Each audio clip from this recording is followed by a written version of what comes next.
Okay, so I'm giving you a tool. Now page 10 has this tool. What this is this is before you do a coaching session, just for you to think about, what am I trying to do? So the employee's name, what's the situation? Define it, okay? What are my goals that I want? What are the goals? So we're talking about goals, roles, and procedures. So what are the goals that I want to discuss with the employee? How can I express to them my goal for meeting with you? Well, how could I phrase it to ask them, what was your goal when you did this? Think it through. Because if you haven't done this a lot, you can't be very spontaneous about it. I do it spontaneously because I do it all the time. You will be also, but initially it'd be really good for you to think it through. What are the roles that I need to clarify, and how could I position that with them in terms of clarifying the roles so that they start to get it? What procedures could I negotiate with them? How could I put this in a form of a verbal contract? What might that look like? What behaviors am I asking them to agree to? Thinking it through ahead of time will make it a lot easier when you actually do it. What's the desired outcome? When all is said and done and after we meet, what's my expectation in terms of the outcome? And then what's my action plan? That says, when am I going to do it? Don't wait too long, it gets stale. Where am I going to do it? In my office? Am I going to take them to lunch? How am I going to do that? And just anything at all that relates to that, and even concerning what kind of follow-up might be necessary to make sure that this thing gets reinforced. Then this form on page 11 is after you do the coaching session, how did I do? Make it a learning experience. Because what you want to do is every time you do a coaching session, say, what happened? How did it turn out?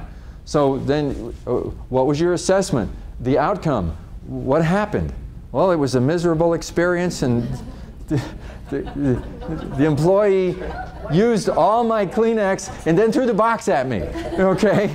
You know, whatever. What happened? What was the outcome? What were the key notes that I took? So personally, I use like a yellow pad whenever I'm coaching. And as I'm talking to them, important things, I write them down.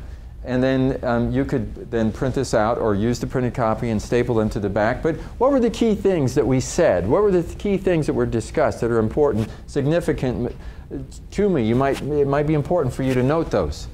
And then how did the employee respond to the coaching session overall? Did they take it as a help? Was it a positive experience for them? How did they feel about it? And then what was the negotiated agreement that we walked away with? What specifically did they agree to do going forward? What is my expected outcome based on now that we've had the conversation, and what follow-up steps will I take? Now, there's not a lot here. It's very simple. But if you could use this tool in preparation and then afterwards consistently, I guarantee you it will help you to be a better coach. So I'm not saying that you have to do it. I'm just saying it would be very helpful. And if the situation, hopefully not, but if the situation ever starts to go to human resources where now you're having to take action, you will be glad you have this documentation.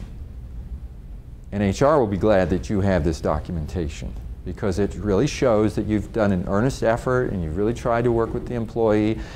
These agreements, and you might have attached to one of these, signed one of those informal agreements that they signed. All that kind of stuff becomes important. Hopefully you never have to use it. But the most important part of it is first of all, this helps you to learn from your mistakes by having this little session with yourself and evaluating how you did. And if you do that every time, you're going to get better. The other part of it is the preparation. We all need to think about preparation ahead of time.